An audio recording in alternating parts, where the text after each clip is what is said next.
یہاں مفسرین نے ایک بات لکھی ہے اس آیت کے تحت کہ فرمایا جو زمین پہ چلنے والا ہے اس کا رزق اللہ کے ذمے.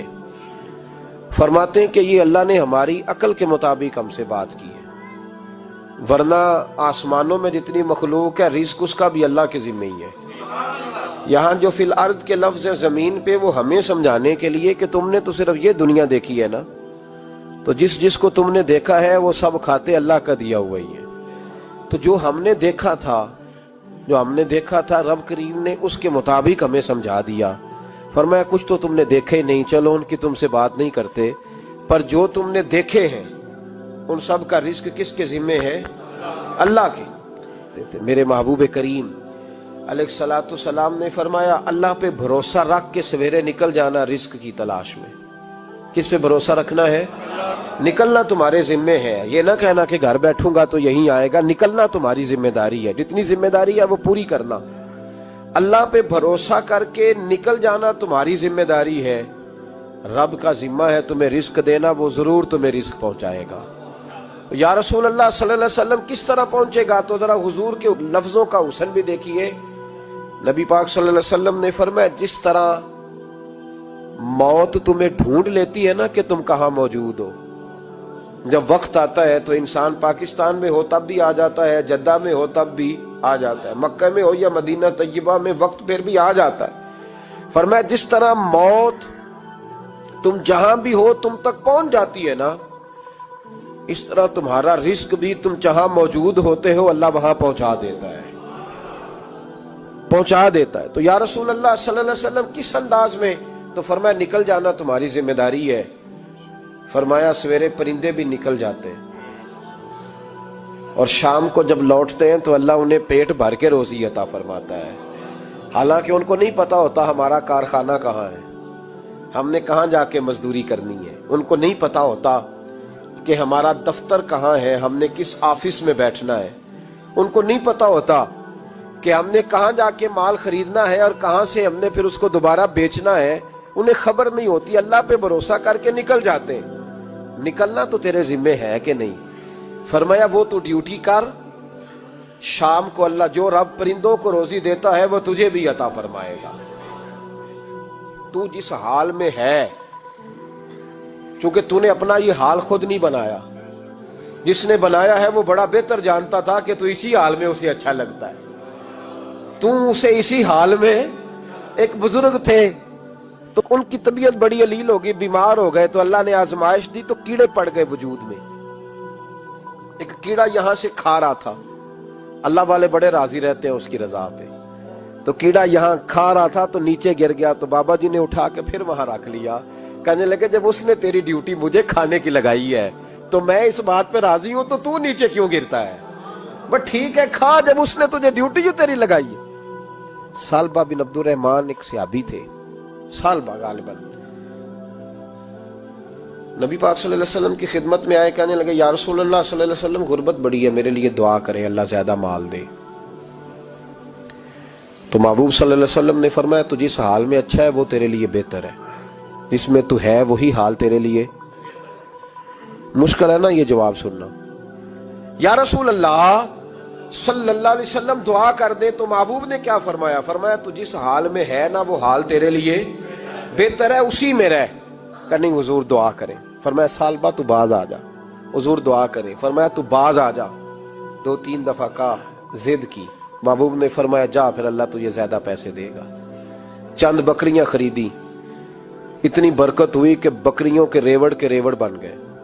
پھر کچھ بکریاں بیچ کے گائے خرید لی، ان کے بھی ریوڑ ہو گئے. پھر کچھ اونٹنیاں لے لی، ریوڑ ہی ریوڑ. پہلے 5 وقت مسجد میں آتے تھے، اب فجر اور عشاء رہ گئی. پھر مال زیادہ ہوا تو مدینے شہر میں کوئی جگہ ہی نہیں، مدینے سے باہر حویلی خریدی، پھر جمعہ ہی رہ گیا. جمعے کے جمعے آتے. زکوٰۃ کا حکم آیا. میرے نبی کریم علیہ السلام نے حضرت ابو ہریرہ کو بھیجا. فرمایا جا اسے کہہ تیری زکوٰۃ بنتی ہے 2.5%. تو سالبہ کے پاس حضور نے پیغام بھیجا. پہلے تو کہا تیرے لیے بہتر نہیں مال. جب اصرار کیا تو اب بڑی برکت ہو گئی، بڑا آیا تو فرمایا زکوٰۃ دے. 2.5% زکوٰۃ ہے. اب جب سوچا کہ 5 اونٹوں پہ ایک بکری جائے گی اور بڑا سارا مجھے دینا پڑے گا، اب جب غور کیا تو یہ تو نہ کہا کہ میں نہیں دیتا، حضرت ابو ہریرہ سے کہنے لگے نبی کریم علیہ السلام کی خدمت میں عرض کرنا کہ میں خود آؤں گا۔ حضرت ابو ہریرہ نے آ کے عرض کی یا رسول اللہ صلی اللہ تعالی علیہ وسلم، حضور وہ کہتے تھے میں خود آؤں گا، تو کہتے ہیں محبوب نے ٹھنڈی سانس لی، فرمایا اسے کہا تھا کہ تیرے لیے مال بہتر نہیں، اب ہلاک ہو گیا، ہائے افسوس ہلاک ہو گیا۔ ان کو بھی تھوڑی دیر کے بعد احساس ہوا کہ یہ میں نے کیا کیا، نبی پاک کوئی کہہ دیا نہیں ہے، حضور کو کہہ دیا بعد میں آؤں گا۔ اب دوڑے آئے، عرض کی حضور میں سارا کچھ لے کے آیا ہوں، قبول کر لیں۔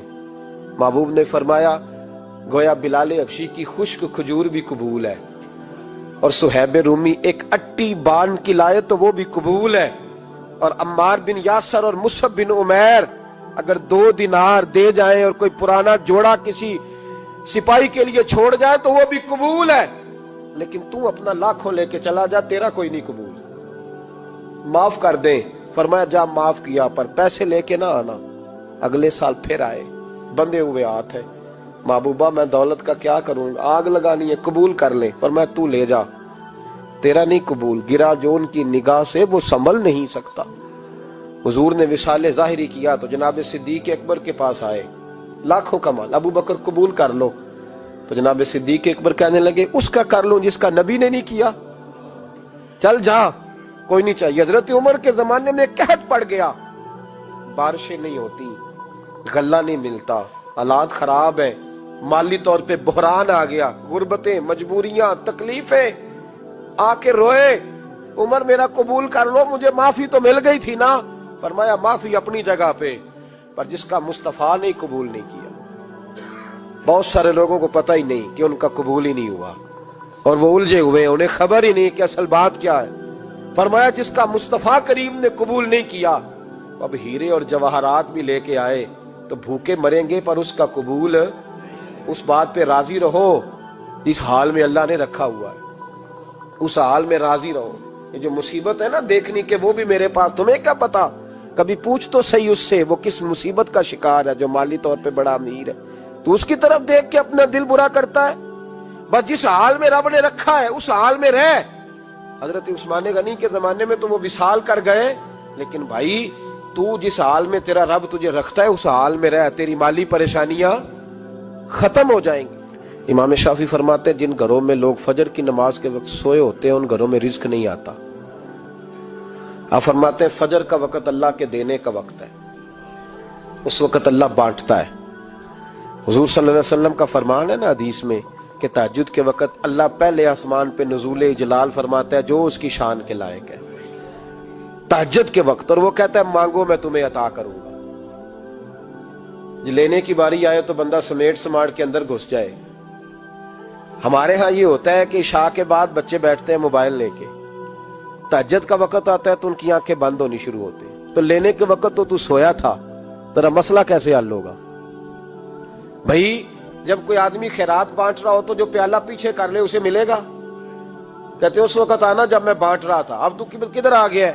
مثال دے رہا ہوں۔ تو فجر کا وقت مانگنے کا ہے، تو ساری رات تو گزر گئی گیمیں کھیلتے، ٹی وی دیکھتے، اور جو لینے کا وقت تھا تو سو گیا، تو کیسے آئے گا تیرے پاس؟ تو اٹھے سویرے، بندوں سے مانگ کے دیکھ لیا، بڑی عزتیں خراب ہوئی، فجر کا وقت اٹھ کے جھولی پھیلائے۔ میرے رسول پاک علیہ السلام فرماتے ہیں، رب فرماتے ہیں جب بندے میرے آگے جھولی پھیلاتے ہیں مجھے شرم آتی ہے، کیسے خالی واپس کر دوں؟ تو اس کے سامنے جھولی پھیلائیں سویرے اٹھ کے، رزق میں برکت ہوگی۔ اور پھر ایک اور بات، 5ویں بات، رزق میں تنگی اس وقت ہوتی ہے جب ہم مال غلط جگہ پہ خرچ کرتے ہیں۔ اللہ مال دیتا ہے اپنے فضل سے، اور جب ہم اسے ضائع کریں، مثال دیتا ہوں، میرے پاس ایک شخص نے آ کے کہا حضرت جی بچی کی شادی ہے، یا میرا گھر میں کوئی بیمار ہے، یا بڑی آزمائش ہے، 10,000 کی ضرورت ہے، میں نے تھما دیا اس کو، پھر مجھے بعد میں پتا چلا کہ وہ تو عیاشی کر رہا ہے پیسوں سے، وہ تو چلا گیا کہیں گھومنے اور فلاں ہوٹل میں، مہنگے ہوٹل میں بیٹھ کے کھانا کھا لیا، تو میرے دل پہ کیا گزرے گی اس شخص کے بارے میں؟ بلا مثال و بلا تشبیہ سمجھانے کے لیے اللہ نے مال دیا فضل سے، اور اگر عیاشیوں میں لگا دیا۔ صوفیاء فرماتے ہیں کہ اگر ایک دھیلا تو حرام جگہ پہ خرچ کرے نا، ایک دھیلا،